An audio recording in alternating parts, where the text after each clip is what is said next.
Our city is Guatemala City. As of the 2002 census, its population was 2.3 million. The projection for 2013 is 4.3 million. The governance structure, there's the mayor and the municipal council who are elected. There are 17 municipal councils in the metropolitan region. Between 2020 and 2039, rainfall could increase up to 30%. Changes in sea level are expected between 6.05 and 7.4 centimeters by 2030 and 9.71 and 13.37 centimeters by 2050. So based on these recent trends, we've chosen to focus on the water sector. In the metropolitan area, climate change will cause flooding, landslides, and piping pseudokarsts, which essentially are sinkholes. The majority of the city is built on pumice fill, deposited during ancient volcanic eruptions. In some places, the debris is piled up over 600 feet thick. In 2007, a sewage pipe broke, causing a 100-foot wide hole to form, killing 3 people. On May 27, 2010, 2 days before Tropical Storm Agatha made landfall, the volcano Pacaya, which is roughly 25 miles south of Guatemala City, erupted, killing 1 person, forcing over 2,000 people to evacuate, causing the temporary closing of the main international airport and covering the city in ash. 2 days later, when heavy rains from Tropical Storm Agatha were falling, the ash caused worse flooding because it clogged the sewers. The next hazard is hurricanes and tropical storms. Tropical Storm Agatha hit Guatemala City on May 29, 2010, bringing almost 3 feet of rain to the region, causing floods, landslides, and a piping pseudokarst, again, estimated at 100 feet deep and 65 feet across. 15 people were killed and 300 were left in immediate danger. Currently, there is no department or agency enforcing and overseeing water quality. Of the 10 leading causes of morbidity in the country, 50% are water-related diseases. Even though water access has improved, wastewater from urban areas is often untreated and water quality is usually poor. Only 15 out of 331 municipalities countrywide have treatment plants that are in working condition.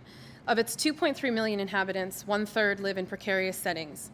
They are mainly in the municipalities of Guatemala, Villanueva, Chinatla, and Misco. Whereas you can see based on this map, that's where the majority of the informal settlements are. So to say squatter settlements and precarious settlements is almost the same thing. Of the 17 municipalities that make up the metropolitan region of Guatemala, only 4 have updated planning and zoning control systems. A challenge facing the metropolitan region is that there is no political and technical body administering and planning the territory. Lack of resources, political will, modern legislature, and the growth of the Guatemala City metropolitan area have become obstacles impossible to avoid and have kept the city from improving major services in the last 4 decades. While future discussions and policy implications should focus on implementing mitigation responses, Guatemala City must begin focusing on adaptation responses immediately. One of the most important changes that we discussed would be the implementation of a governmental agency. Ideally, they would be in charge of monitoring water sources and developing and implementing guidelines and projects to improve water supplies. This could include allocating land for new reservoirs, implementing more strict littering and pollution laws, the development of waste and water treatment plans in the country that are lacking, and also restructuring and monitoring of pipes and reservoirs for leaks and forms of contamination. Another aspect of this agency should be a sector devoted to scientific research and education. There are some developing nations that are already using adaptation responses like this. They use geographical and meteorological information, and it helps to make predictions which would better allocate water resources in times of drought and or flooding. There's also interesting advancements being made in other developing nations to produce pollutant-devouring bacteria that are released into natural bodies of water that have come into contact with human waste and pollution, but are also an everyday vital resource. One of the best case study that we could find, or best example of something like this that has really shown tremendous potential has been the Aqua system in Ontario, Canada. And just to go over a little bit about what Aqua does, which is what we recommend for Guatemala City's agency, would be to just help municipalities plan for, develop, and construct water and sewage services. They can provide technical assistance and service to them regarding water purity, conservation, and management issues, basically ensure that adequate supplies of safe and clean water can be available. The second mechanism that we wanted to talk about is a little bit unique. It's a market mechanism that we chose.